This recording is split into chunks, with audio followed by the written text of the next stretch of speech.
Have you ever been so busy you didn't realize you were eating cat food for dinner?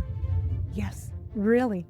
If you've ever found yourself scarfing down snacks in a haze only to discover your life is running on autopilot, today's episode is definitely for you.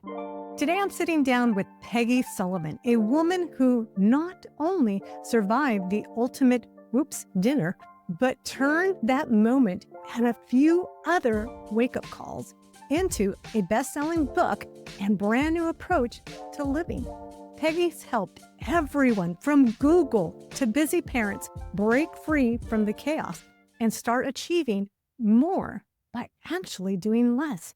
If you're tired of measuring your worth by your to-do list or curious about how happiness can be as simple as savoring a piece of chocolate or slipping into your favorite fuzzy slippers, you're in the right place. We're about to unpack the real truth behind busyness, and I promise by the end of this episode, you'll see your daily grind in a whole new light. Ready to find out what happens when you step off the busy treadmill? Let's dive in. Peggy Sullivan, welcome to Create the Best Me. This is an honor, a privilege, because I'm a big fan.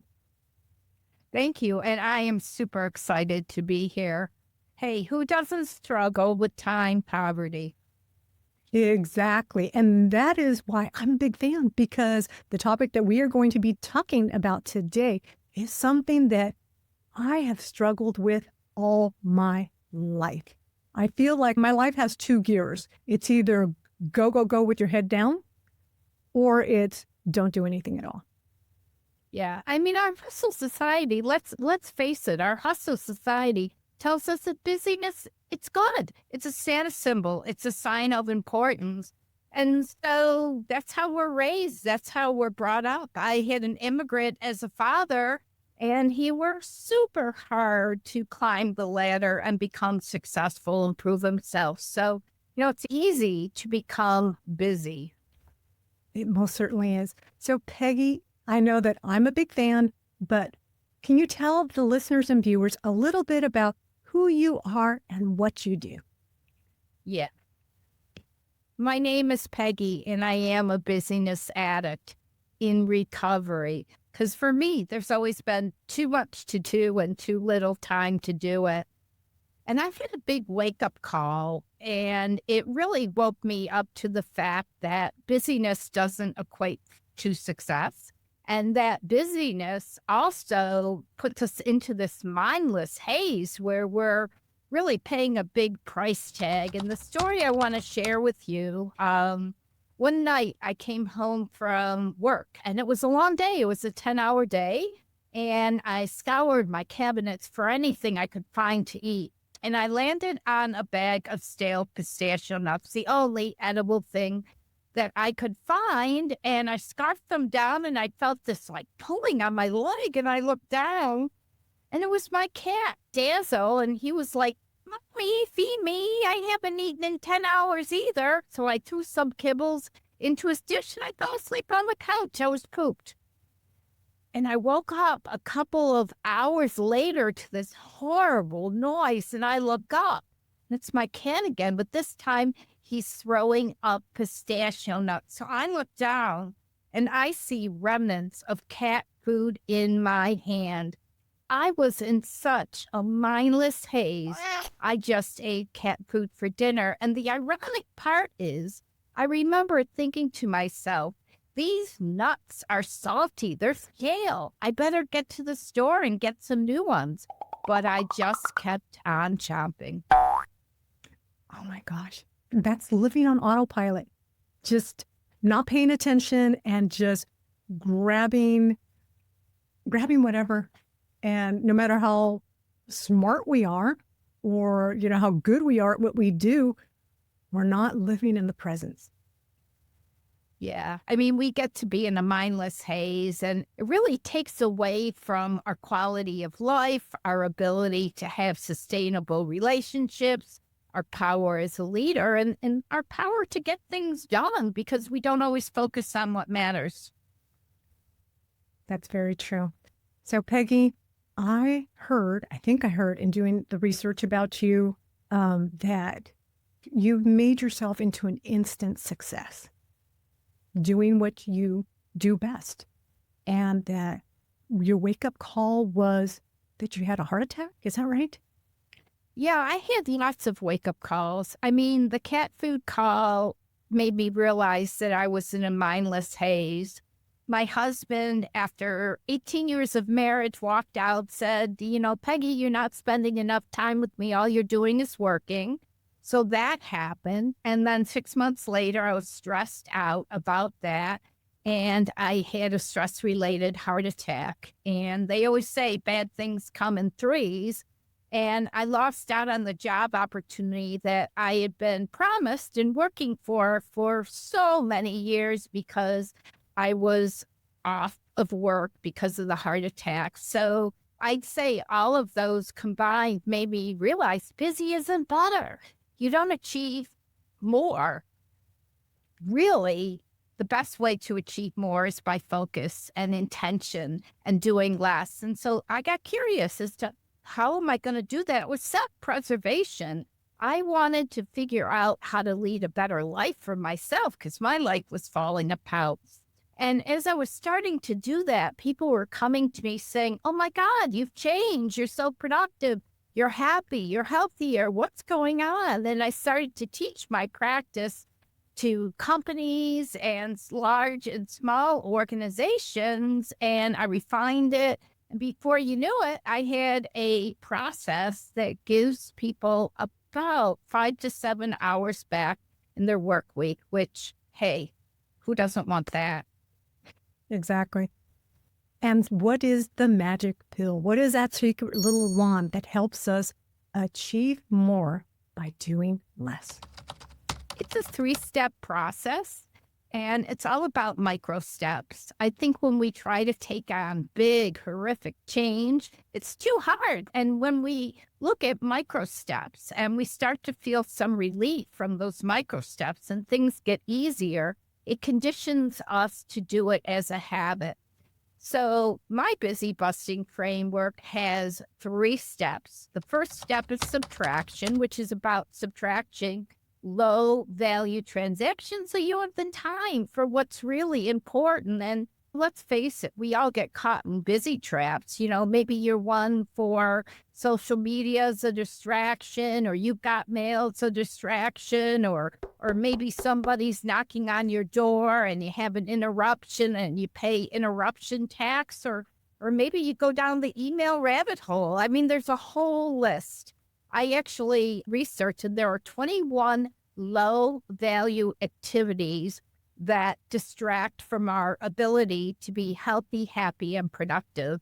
And so I developed a tool that tests for those and lets people see clearly in black and white where they should eliminate low value activities. So that's step 1 is subtraction, eliminating the unimportant stuff so you have time and energy for the important stuff. And step 2, I wrote my first book about the superpowers of happiness and the neuroscience of it. I had just lost my mother through brain cancer and pancreatic cancer. And I can remember her being so sad and so miserable and so withdrawn. And then one day I walked in and she was happy. And she said, I realized happiness is my responsibility. I own my happiness, nobody else. And so that kind of stewed around in my head for a couple of years. Like, what does that mean? I got really curious about the neuroscience of happiness. And as it turns out, we tend to think that happiness is a destination, a place. I'm going to be happy when I get the promotion, when I get the new job, when I get pregnant, whatever it may be. But happiness is really the micro moments we create for ourselves. And I call them happiness rituals. And what I've come to discover is when we're happy, our brain lights up like a Christmas tree. So what happens is we have more focus, more energy, more resiliency. We're more charismatic. We fight off chronic disease. There's so many things that happen when we're happy. So I teach people about happiness rituals and how happiness doesn't have to be this destination, but it can be as simple as eating a piece of dark chocolate in the middle of the morning. I do that every morning. I pop it in my mouth, I smell it, I close my eyes, I taste it. So good. And it's like it puts the reset button after 2 or 3 minutes of just eating a silly little piece of chocolate. And I've got lots of little things like that that I do that just gets me involved with my senses, quiets my mind, and I'm able to be fresh and energized. And then the third step in the busy busting framework is what I call values vibing. And today, everything's moving so fast. You talked about it earlier about how quickly life moves today and how hard it is not to be distracted. So I came up with a system that I call values vibing. And it's a way to filter your yes or your no decisions based on what's valuable to you and what's important to you. And people agree with that concept, but whenever I go to groups and ask them, what are your values? Even Google, this is really funny. I went to Google and I asked the group, how important are your values? Everybody raised their hand. They're so important. And I'm like, okay, well, take a minute and write down what your top values are. And they write down trust and honesty and hard work. And then all of a sudden I see them Googling for values. What are the key leading values? They're looking at their neighbors. And it made me understand that what we say our values are, this is just a abstruse thing to think about. It's big, it's scary, it's you want it to sound good. So I did research, and I researched 12,000 people to find out what values give us quality of life and make us feel like our cup is full at the end of the day. And what I learned is that they fall into these categories. There's energy management. There's growth. My dad always used to say, going a day without learning something new is a lost opportunity. You know, when we grow, when we learn, we get resilience and we know that we can do hard things. And then there's human connection. And I'm talking about connecting like this, you know, not emails and texts and all that other stuff, because human connection really helps work environments and teams and even family, friends. It just, you need to do this to build your relationship. And then the last one is authenticity. And that one, well, it speaks for itself. When I think of authenticity, I think about we, not me, and realizing that we are better together. And that if we take everybody around us who thinks differently and accept their authenticity and use their vantage points to develop something that's a blended better together, like we've just got to stop being so judgmental and disregarding people's thoughts or feeling like we're all so different, and start to really know that solutions come from multiple people working together on them. Exactly. So that's step 3 of the busy busting framework.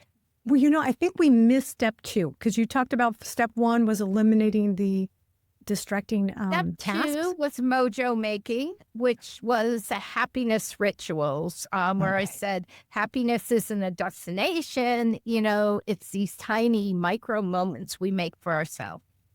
Okay. Yeah. And I think that when it comes to like step 2, I think that a lot of times people tend to think they can buy happiness. That it's something that you're going to reach it once I get here, or I can buy it. But when I think about happiness, I think about it more of internal. You know, what lights me up, what motivates me, what inspires me, and how can I spread that happiness to someone else? Yeah, so true. I mean, and it doesn't have to be big things, these small little things. I wake up every morning. I have a pair of very old, bright pink, fuzzy slippers. I slip them on and I put on my favorite dance song. And for 3 minutes, I'll just be silly. But I get energy from it and it makes me happy. And, my husband's always like, there you go again, having a dance party of one. But when we understand these little things that we can do that can really light us up, and for everybody, they're different. It really is a game changer in your quality of life and your ability to doing it with focus and being able to reset and really get into and be present to what's going on. Mhm. And I want to go back to when you said you were at Google and people were trying to write down their values and they were trying to make it all, make it sound elegant or make it sound important. And you said that some of them were even researching, how to define their value. And I look at value as, what motivates me, what makes me want to do more of whatever it is that I'm trying to do. Yeah, I mean, the challenge with values for me was how to develop values that everybody could relate to, suggest values to people that I knew thousands and thousands of other people had, and it gave them quality of life, and sort of what are the containers that they fit in. And these four containers are very, very universal. I mean, we all need to manage our mood, our energy, our exercise, our diet. I mean, we know this.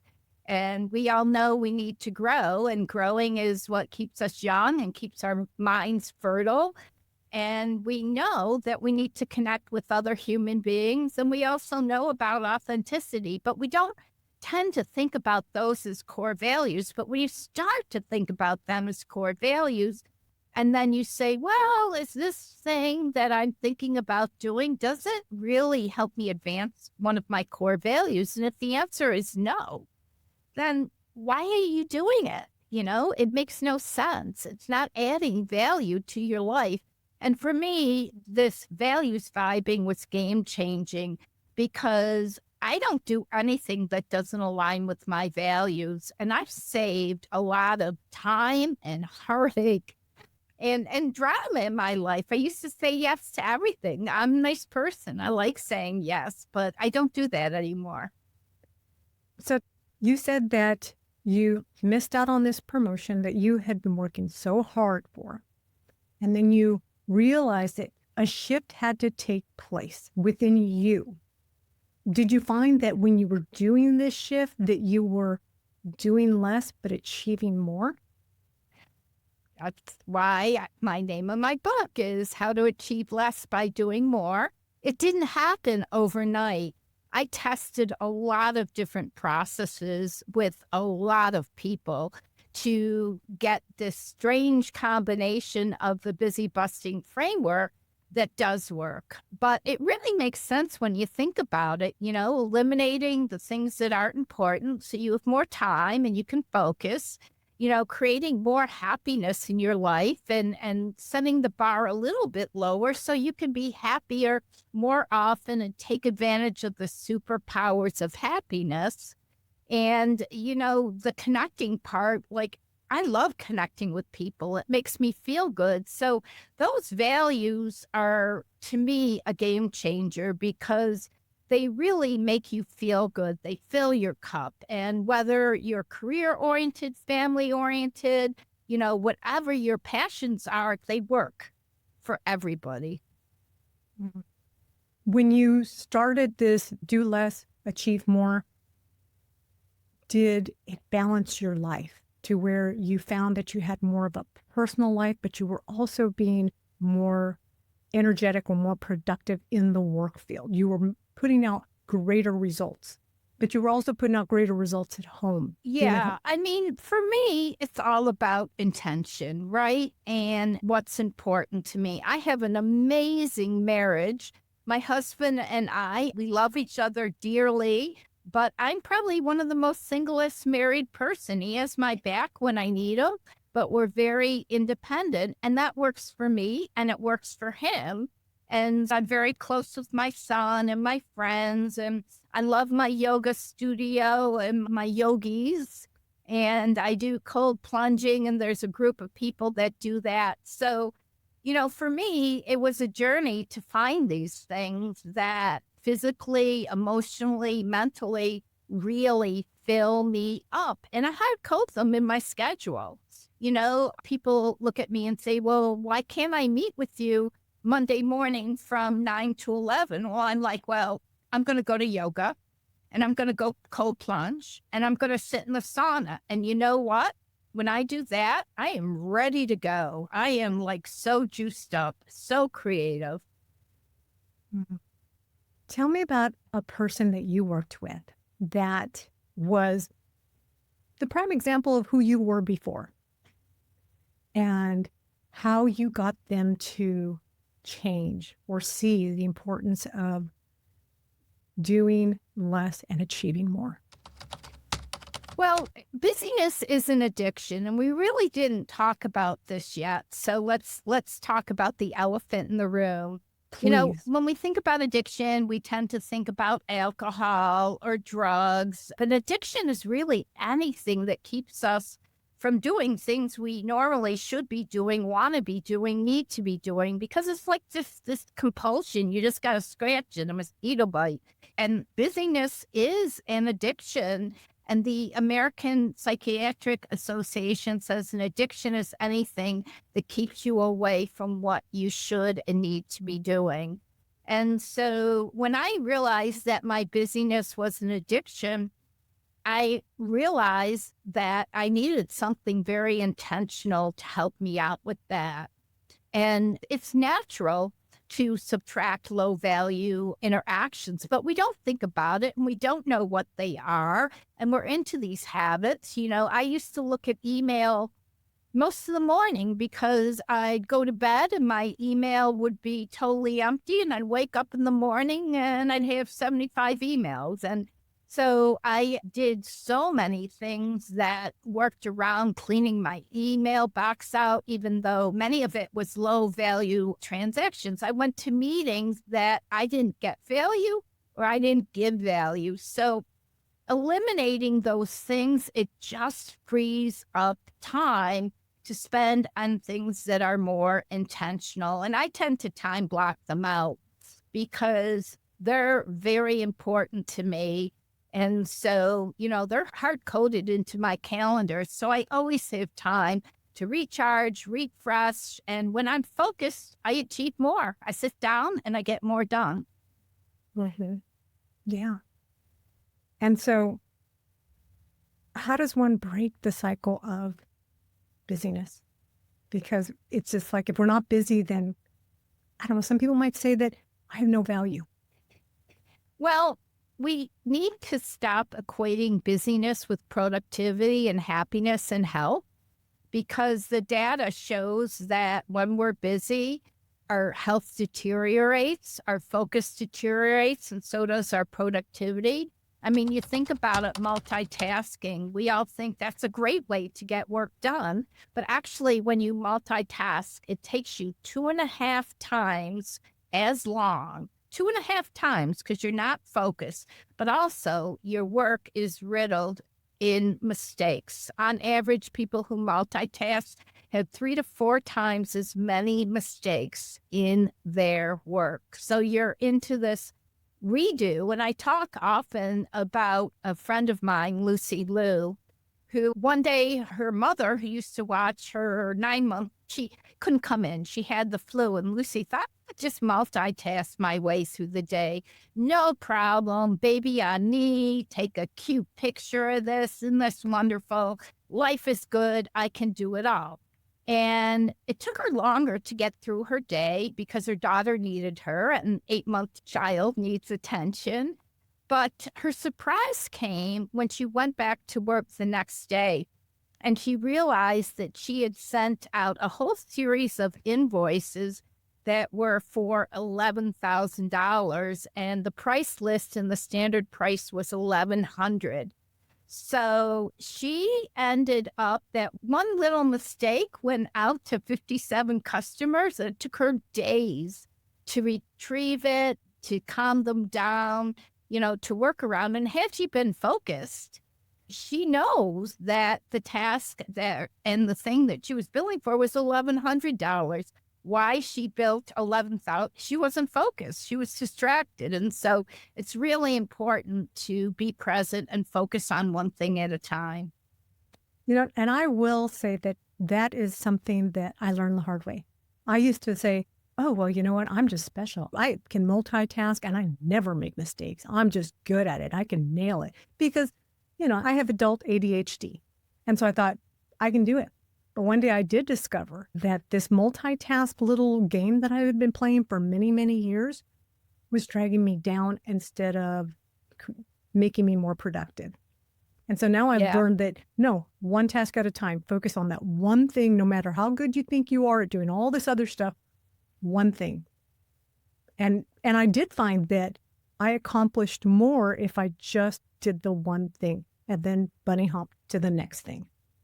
I put together this busyness report, and I kind of take a look at what happens when we're busy and what are the price tags that we pay and the statistics behind it. And so I'll mention a couple of those because once you hear these statistics, it's like self-sabotage, being busy. It's like you're ruining your life. 75% of human beings in the world don't have time for proper self-care. That means eating meals, getting a good night's sleep, going and get your teeth cleaned, going and getting a physician appointment, whatever it is. 75%. That's mind-blowing. 63% overschedule their day. So they actually have no time to do their day-to-day work until after 5. And the list just goes on and on. Meetings, people that go to meetings, 83% of people indulge in meetings and only 30% of them are productive. So you do the math. How many hours are you spending in meetings that you think you need to be there, you want to be there, you want to support a colleague, but in reality, you're not giving value and you're not getting value. And so it just doesn't make sense to continue that type of behavior. Mm-hmm. That's very true. So you have a brand new book that is coming out. What can people expect to learn in reading your new book? Yeah, it's my book is Beyond Busyness, How to Achieve More with Less. And what you can learn, well, first of all, when I write, I like to have fun and I like people to laugh and I like people to learn through storytelling. So my book, I interviewed hundreds of people and have so many examples of busyness and what busyness led to. And so I use a lot of examples to explain things so people can really comprehend. So the book kind of walks through about, the price tag we pay for busyness that we really don't realize and why busyness is an addiction. But then it quickly gets into what the solution looks like, the 3-step busy busting process. And there are exercises and stories and little fill in the blanks that help you walk away with these micro steps, tiny little things where if you just do one of these tiny little things, you'll feel some relief. And then you kind of want to do more. And I purposely wrote my book so that people wouldn't have to read it all at once. They could read a chapter, get something out of it, go back to it when they're ready for the next chapter. And so it's an Amazon bestseller in terms of workplace health and overall quality of life. So I'm excited to share it with everybody. Great. So they can purchase that book actively right now on Amazon? Actively right now. I published it at the end of January. And like I said, it already hit the bestseller list. So that was kind of fun.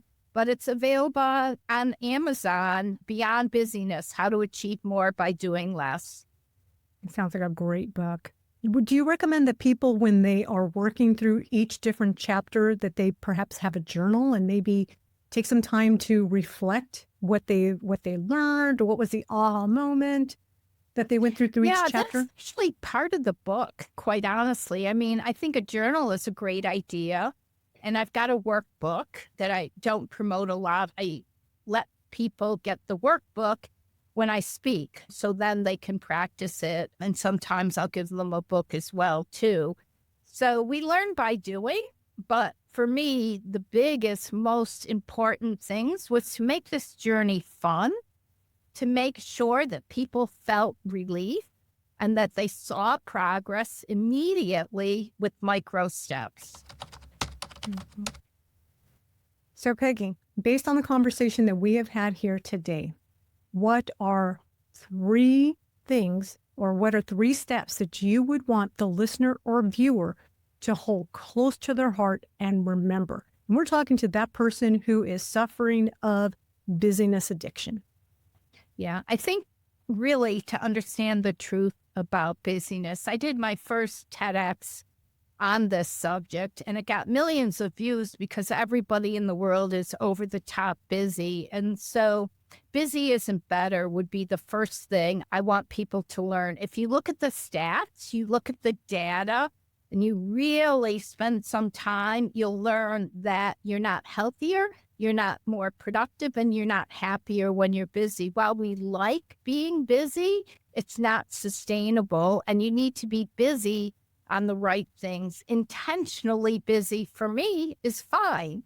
But when you've got low value activities smacked in there and things that don't add value, then you're not intentionally busy. So to transform this idea of intentional busyness, to me is really the idea, because I think people love being active and being busy, but it's with intention that makes a big difference. And the second thing is that micro steps. You just take tiny little micro steps. You're going to feel better. And you take them one at a time, and they're not huge, time-consuming things. And they're things that make you feel great. So, why wouldn't you do that? And it brings you in touch with what is uniquely important to you, because it's a very personalized process. What you subtract is going to be very different from what I subtracted. So it's all about what you need to do to get more quality in your life and to become more productive, healthy, and happier, and how you just get rid of all the stuff that just isn't contributing. Great advice. So if people wanted to work with you one-on-one, how do they do that? They can go to my website, PeggySullivanSpeaker.com. I do a lot of consulting with people, and I also work a lot with groups and team leaders and leadership teams, because they find that when they adopt these processes and teach them to their employees, their departmental metrics go up. And so it's really, the process is very bottom line oriented. And so I do a lot of organizational speaking and workshops and consulting as well. Well, great. Peggy, thank you so much for coming on the show. I will include links to everything in our show notes so that people can learn more about you, purchase your awesome book, and start to achieve more or get more done by doing less. Yeah, it truly is life-changing. I can't tell you how my happiness has skyrocketed, and also my sense of purpose, and that I'm working on the right things. It's just an amazing journey to get to this sweet spot. And, I am a busyness addict in recovery, so I redo my steps all the time. I know when I'm kind of leaning away and not following them, I'll fall back into them and get back into alignment. And it's always an ongoing challenge, because life has stuff that happens that put us into a stressful situation or things we need to address. But that's exactly when you use the busy busting process to help you process it, go through with it. And I think there's one other tip and trick that I wish I shared, and that's got a lot to do with stress, because a lot of the people that I work with, they're trying to figure out how to manage stress in an easy, simple way. And what I teach them is that, stress really falls into two categories. It's a micro stress. So it's a small thing that isn't going to be important a month from now, but is a huge irritation. You break a tooth, you're caught in traffic, the grocery store is closed, whatever it is, somebody hits the back of your car, but it's fixable. But we spend all this energy stressing about it. And then there are the macro stresses, the really big deal things. And I think we don't give ourselves enough time to process a macro stress. Right now, my sister is terminally ill, and I kept on wanting to fix her and get help, but she's terminally ill. That's not going to happen. So I needed to process that and accept that and figure out how I could add value to the situation based on the reality of the situation. And so I think sometimes managing stress is as easy as, is it a micro stress or is it a macro stress? And if it's a micro stress, don't bother using your resources on it because it's not going to be important a month from now. I'm so sorry to hear about your sister. That's okay. And you were so right that stress is something that we all need to learn how to manage or know what do we stress about and what should we not stress about, and just enjoy the moment. Yeah, exactly. And if you can right from the get-go say, I'm stressed. Is this a micro or macro? And quite honestly, I think it's about 60% of stress are micro stressors that build. So if you can get rid of those and not let them build, then you've got really a great way to navigate stressful situations. And when I'm stressed out, I do exactly what you just said. I just say, I'm stressed. And I don't know what it is, but I get so much relief when I say that. It's just, I don't know if it's just like letting it out into the world, get it out of here and out there. It's just, I'm like, okay, you got this. Yeah, Take a deep breath. Stress is a reaction that we have control over. Stress is self-sabotage. And in too many cases, it's our own doing. We make a situation worse by stressing over, especially the ones that we can't control. So when we learn to roll with it, that's not a big deal, then life gets a whole bunch easier. Because the whole world just gets a little clearer. Yeah. Well, Peggy, like I said, I will link all of your information in the show notes. Thank you so much for coming on the show and helping us understand busyness and how to achieve more by doing less. Well, thank you for having me. It's been a lovely last hour, half an hour, whatever it was. The time went by so quickly, and that shows it was meaningful conversation. Yes, thank you. Peggy, thank you so much for sharing your story and your busy busting secrets with us today.